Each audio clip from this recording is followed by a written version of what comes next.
Como será a seleção brasileira de Carlo Ancelotti? Análise da galera do Futebol Máximo. Vamos ver se eu concordo, se vai ser isso aí mesmo. Bora. Como seria a seleção brasileira montada por Carlo Ancelotti? O treinador que fez história no Real Madrid pode comandar a seleção. Mas será que ele vai repetir a fórmula que deu certo na Europa ou vai construir um trabalho do zero? Eu fui atrás das pistas, analisei o que ele fez no Real Madrid, o momento atual da seleção, e o que eu encontrei muda tudo. O Real Madrid da temporada 2023-2024 foi multicampeão e campeão da Champions, sendo dominante praticamente em todos os contextos do jogo. Era um time que conseguia ser muito efetivo em ataques rápidos, atacando as costas da profundidade, usando muito Vini, Rodrigo, Bellingham pisando por ali, mas um time que também conseguia controlar o jogo contra adversários que baixavam mais o bloco. Circulava de um lado para o outro e tinha uma peça-chave que não é nenhum dos nomes convencionais. O segredo tinha nome e número: Toni Kroos. E a forma com que o Real conseguia variar de modelo de jogo dependendo do contexto e conseguir ser um time dominante independente do cenário passa muito pelo alemão. Agora a pergunta que quer calar. Como é que o Brasil vai funcionar sem ter um Toni Kroos? Você pode até parar pra pensar aí. Ai, Moreno, mas o Bruno Guimarães joga taticamente a mesma coisa no Newcastle. Taticamente, beleza, é a mesma função que o Toni Kroos. Mas na técnica não chega nem perto. Ai, Moreno, o Gerson faz a mesma função no Flamengo. Taticamente faz de vez em quando a mesma função. Mas tecnicamente não chega nem perto. E não estou diminuindo o talento desses dois. É que o Toni Kroos é um dos maiores meio-campistas da história do futebol mundial. É esse que é o problema. É aí onde a merda bate na bunda. Aqui a gente tem um a água da merda bate na bunda. O Real Madrid contra o Bayern de Munique, um jogo decisivo de Champions League que a gente esse gol é icônico. Na base da jogada para promover um ataque rápido, sem tanta eu amo esse gol do campo de ataque, sem tanta circulação, mas o Kroos aqui como um primeiro volante se reinventando na carreira para ser fundamental para decidir esse jogo. Percebam a forma como ele sinaliza, e esse gol ficou muito marcado nessa partida, como ele sinaliza pro Vini Júnior atacar a profundidade, e é exatamente o que vai acontecer. O alemão tem não só essa genialidade para encontrar os espaços, mas também para organizar o time. Ele percebe que o Kim Min-jae tá adiantando para cobrir esse recuo do Vinícius, e ali em cima eu acho que é o Rodrigo chamando a atenção. Eu acho que é o Kimmich aqui ou é o Dyer? Eu não tenho certeza, porque a imagem não é muito boa. Mas é isso, tá ligado? O Kroos percebe o Kim Min-jae adiantando pra acompanhar o Vinícius, porque teoricamente ele é o zagueiro mais rápido do Bayern. Era, né, naquela temporada. E o Kimmich tá dividindo a atenção dele com o ponta do Real que tá aqui em cima, ó. E aí abre esse espaço na profundidade. Partir da base. O Vini atrai, tira o zagueiro e o Kroos vai encontrar uma bola na medida para o brasileiro marcar um gol e ajudar a definir a partida que depois resultaria na classificação. Aqui a gente já vai ver o Kroos num outro contexto, não tanto de ataques rápidos, mas aqui contra o Alavés, por exemplo, ocupando o campo de ataque. Momento que o Real Madrid tá num momento de ataque posicional, momento de organização ofensiva com um ataque mais cadenciado. Tentam atacar por um lado, não conseguem, e o Kroos é esse ponto busca de inflexão. O Valverde. É o cara que vai buscar a bola de um lado para levá-la para o outro, sempre construindo de frente. E aqui com a genialidade, mais uma vez, lançando na profundidade. Um adversário... Isso aqui é algo que alguns times fazem, que é tipo, tenta jogar por um lado, aí tá cavalado por um lado, joga a bola pro outro. O Real Madrid tá num momento de ataque posicional, momento de organização ofensiva. Olha como o bloco defensivo, eu imagino que isso aqui seja o Alavés pela camisa, o Alavés ou o Espanhol. Olha como o bloco tá compactado aqui no lado esquerdo de ataque do Real. Na hora que o Valverde abre aqui na direita, o Kroos faz o passe. Mais cadenciado. Tentam atacar por um lado, não conseguem, e o Kroos é esse... O bloco tenta se ajustar para nova posição de campo. Esse ponto de inflexão. É o cara que vai buscar a bola. E aí a bola voltando pro Kroos, ele percebe que o bloco não tá tão compactado porque o lateral não acompanhou direitinho e o Bellingham aparece como profundidade aqui, ó. De um lado para levá-la pro outro, sempre construindo. Essa mudança do balanço ofensivo é o que gera os espaços. Um adversário com as linhas armadas, com pouco espaço, vai encontrar o Bellingham no segundo pau para marcar o gol que vai abrir o placar. E tem mais, defensivamente o Kroos também tinha uma importância fundamental. O Real Madrid jogava geralmente com um trio de meias e o Kroos era o meia mais centralizado. Beleza, dava mais Ravens. liberdade que os outros meias saltassem pra pressionar. Aqui a gente vai ver o Valverde saindo de posição pra vir incomodar o lateral do Barcelona, porque ele sabe que nas costas dele vai ter o Toni Kroos na cobertura. Não é o jogador mais rápido, não é o jogador mais forte, mas um jogador muito inteligente na ocupação de espaço e com uma liderança muito acima da média. Aqui vai fazer muito bem a cobertura sem ter que percorrer grandes distâncias, intercepta e mata o ataque do adversário. Aliás, se você curte esse tipo de leitura mais tática do jogo pra entender os pormenores, os detalhes, ativa o sininho de notificações. Vou deixar meu like. Galera, vai ser o Casemiro, tá? Acabei de perceber, vai ser o Casemiro. O Casemiro voltou a jogar bem no Manchester United, é um jogador de confiança do Ancelotti. Vai ser o Casemiro. Notificações aqui embaixo. Tem vídeo novo toda semana de Vai ser o Casemiro. O cara que vai fazer a função do Kroos é o Casemiro. Porque o jogo vai muito além do placar. Temporada 2024-25 e com a aposentadoria do Kroos, o Real Madrid virou um outro time. Se antes jogava com esse trio de meias para ter um trio na frente com Rodrigo, Vini e Bellingham, agora o time tinha não só que sustentar a ausência do alemão, mas comportar Kylian Mbappé no time titular. E com isso, obviamente, você ganha mais qualidade para atacar a profundidade, esses momentos de ataques rápidos, mas você perde em outros pontos do campo também. Vai ter um meia a menos para fazer perde visão e organização, esse espaço defensivo e obviamente um jogador a menos para construir jogando de frente, trocando de corredor e lançando a bola na profundidade. E isso ficou muito obrigado claro pelo na eliminação contra o Arsenal nessa Champions. E com a aposentadoria do Kroos, a gente vai ver isso afetar também na qualidade de saída de bola. Um jogador a menos para qualificar e muitas vezes ele baixava para fazer uma saída de 3. Resultado, nessa temporada o Real Madrid sofreu em alguns momentos errando a saída de bola, fazendo a defesa ter que correr para trás no momento em que ela não tá escalar, Jed, calma. Cedendo espaço para o adversário, mesmo contra adversários mais fáceis, como é o caso desse jogo contra o Leganés logo nos primeiros minutos. Na sequência aqui mais um exemplo, agora contra o Rayo Vallecano. Perceba como que o meio de campo está muito pouco organizado, a saída de bola não tem tantos jogadores para gerar apoio, muito pela falta de característica de alguns atletas. Usa essa bola mais longa no Vini e mais uma vez se corre o risco tendo que fazer a defesa correr para trás e o Rayo Vallecano vai chegar com perigo e quase marcar contra o Real. E o mesmo vale para falta nas coberturas. Nesse momento o Real Madrid passa a jogar com o Vini, com o Rodrigo, com o Bellingham e com o Mbappé, logo você vai ter só 2 meias e um jogador a menos para fazer essa cobertura. Nesse cenário, por exemplo, o Lucas Vazquez tem que sair da lateral para vir ocupar o espaço aqui central que talvez seria ocupado pelo Toni Kroos. E justamente com essa falta de abastecimento de jogadores por dentro, para cobrir tanto o meio ou uma possível bola mais profunda, com o Camavinga mal posicionado também, distâncias mais longas. Isso não dando certo, abre campo para o adversário. Como a gente vai ver aqui contra o Villarreal. Escute isso aqui. Escute isso aqui. Em distâncias mais longas. Pera. Tanto o meio ou uma possível bola mais profunda, você força os jogadores a percorrerem distâncias mais longas. Isso não... Você força os jogadores a correrem distâncias mais longas. Será que esse talvez seja um motivo pelo qual tô tendo tanta lesão no Real Madrid essa temporada? A equipe de coordenadores físicos, fisioterapeutas, preparadores físicos não conseguiu identificar essa diferença no controle de carga na pré-temporada. Isso tá pesando agora?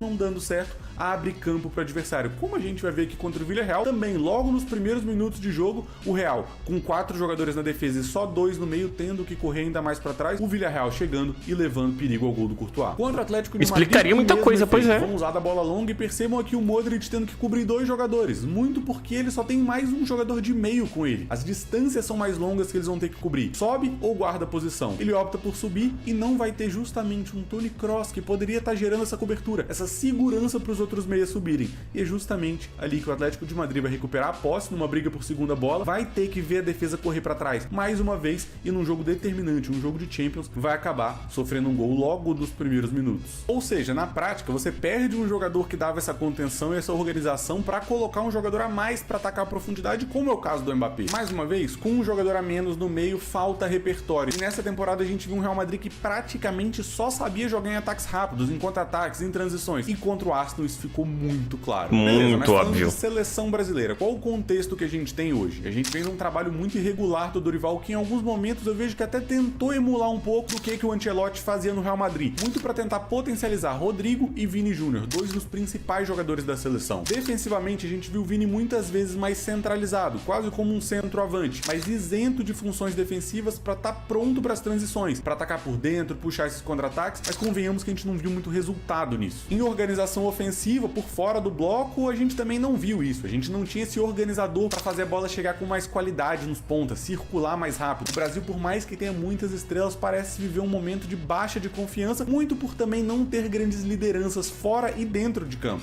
Um cenário muito comum nessa passagem do Dorival pela seleção foi isso daqui. Um Brasil que procurava atrair o adversário para o seu campo na saída de bola, justamente para procurar esses ataques rápidos com Vini, com Rafinha, com Savinho, com Rodrigo, mas nas bolas longas não era muito efetivo.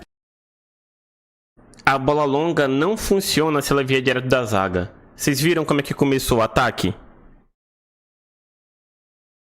Alisson, Marquinhos, o lateral esquerdo aqui, não vou lembrar quem era, o lateral direito está aqui embaixo. Olha onde estão os dois volantes. O problema não é os dois volantes estarem aqui. Vini, com Rafinha, com Savinho, com Rodrigo, mas nas bolas longas. O problema é essa distância entre os atacantes, os 4 atacantes e os 2 volantes. Olha o espaço todo, esse espaço todo aqui é do Uruguai.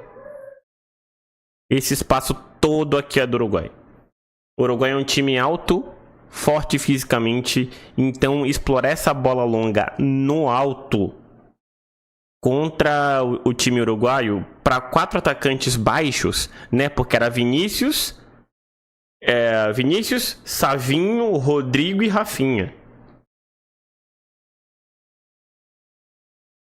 É loucura, tá ligado? O que era necessário era aproximar mais os atacantes aqui para abrir como opção, para alguns ficarem como opção para essa bola para marcação adversária se preocupar mais com eles aqui no meio e não precisar cavalar tanto os 2 volantes, porque aí abriria espaços de passe em profundidade, aproveitando a velocidade extra que os brasileiros tinham para ganhar, para se aproveitar dessa força física extrema do Uruguai e baixa velocidade.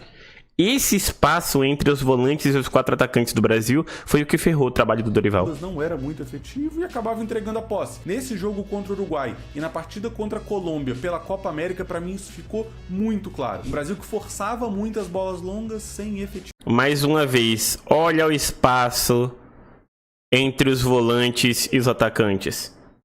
Olha o espaço.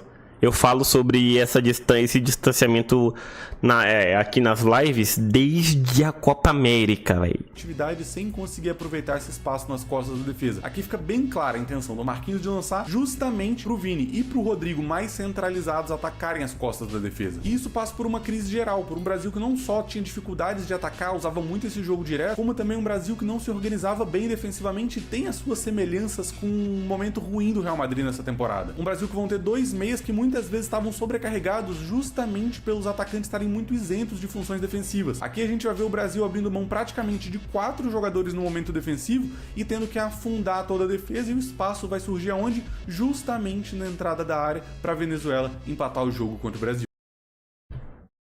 Quem lembra até a temporada passada o Vinícius Júnior voltando a marcar no Real Madrid para ajudar o Mendy? Quem lembra a temporada passada o Rodrigo voltando para marcar para ajudar o Carvajal? Você não pode deixar o jogador, mais de um atacante desligado sem função defensiva, cara. Hoje no futebol todo mundo ataca, todo mundo tem que defender. Você pode abrir mão de um cara para ficar descansando, para ficar aberto e preparado o tempo todo. Mais do que isso, é receita pra dar merda. E como é que pode ser essa seleção do Ancelotti? Eu não acho que ele vai simplesmente copiar um modelo, muito menos o modelo do Real Madrid que não deu tanto certo nessa temporada. Eu acho que ele vai colocar um pouco mais de contexto, mas é possível que ele use nomes que nem estão mais na cabeça dos brasileiros para reorganizar a seleção. Trazer essa liderança para dentro de campo também e trazer essas coberturas. Muito do que o Toni Kroos conseguiu agregar para aquela equipe. Aqui a gente tem um esboço do que eu imagino que possa ser a seleção com o Ancelotti. Alisson, o Ederson no gol, e na defesa não vejo grandes mudanças, jogadores que saibam construir e principalmente usar laterais que tem muito pisada no último terço. E aqui tem um trabalho interessante do Ancelotti, por muitas vezes usar o Carvajal, o Mendy. Não vai ser o Arana, gente, vai ser o Carlos Augusto na esquerda, tá? O esquecido Carlos Augusto lá na Inter de Milão, que fez uma excelente temporada mesmo sendo reserva do Di Marco, tá? Inclusive foi o responsável pelas 2 assistências no jogo da ida contra a Inter de Milão. Contra o Bayern de Munique nas quartas de final. O Arana tá numa fase péssima. O Wesley ser o titular eu entendo completamente. Mas o justo pra mim aqui seria o Arana, o Carlos Augusto.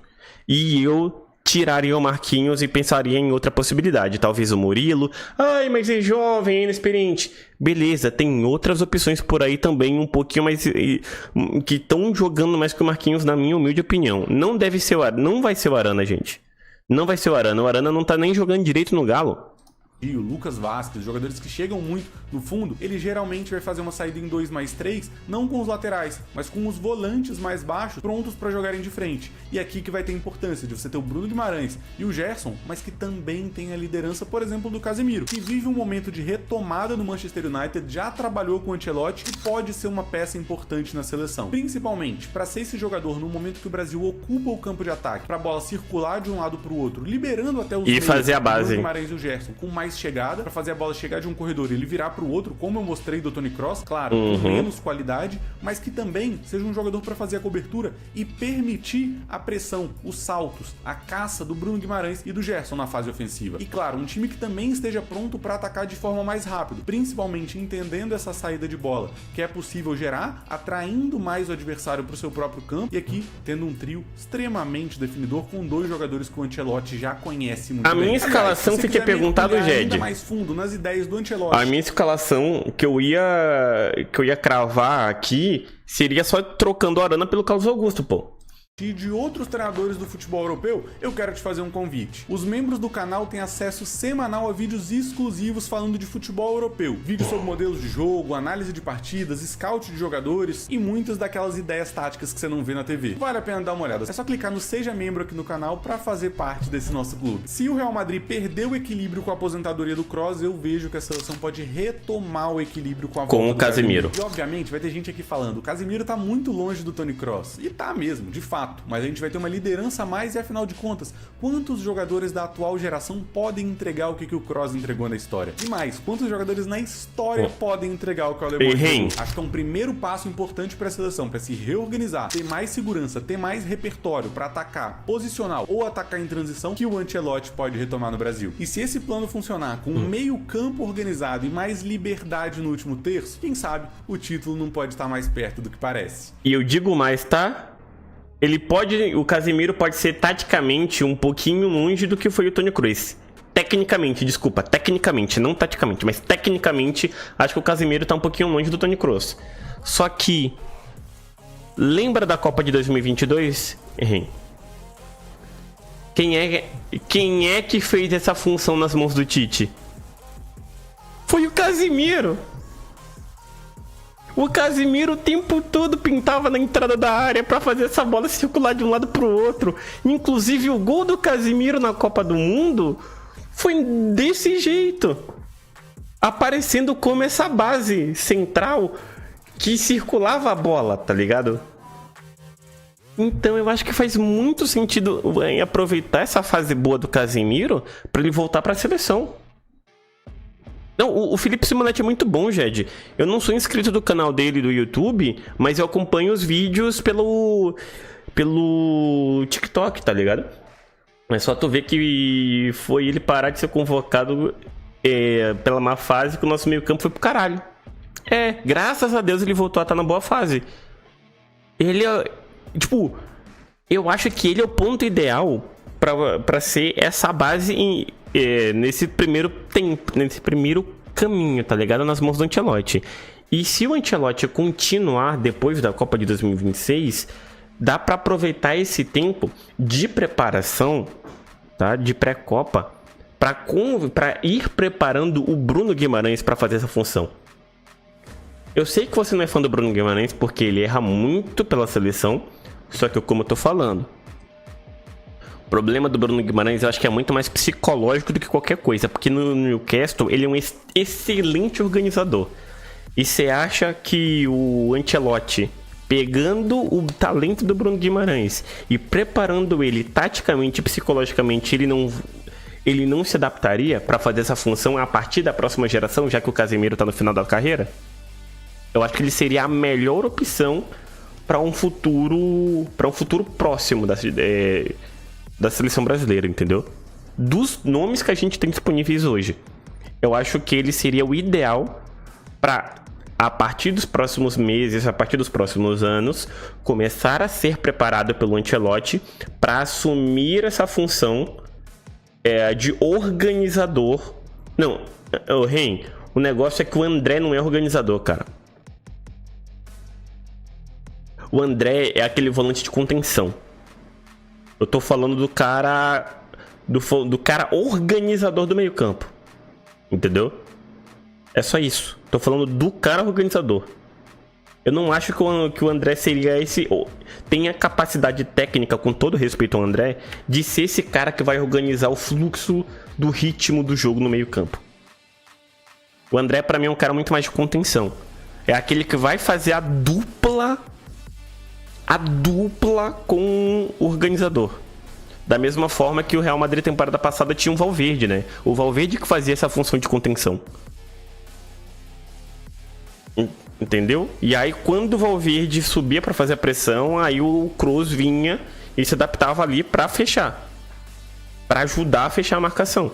Por isso que eu acho que nessa função do organizador, eu prefiro o Bruno Guimarães. Mas não pra agora. Pro futuro, porque eu acho que ele sente muito peso da camisa ainda, mas eu acho que o Ancelotti é capaz de fazer ele se sentir mais confortável. A longo prazo, não agora. Tá? Mas enfim, obrigado pelo vídeo. Não lembro quem foi o Polygon que mandou como sugestão, né? Obrigado pelo vídeo, adorei o vídeo. Enfim, até a próxima, gente. Eu fui, tchau, tchau.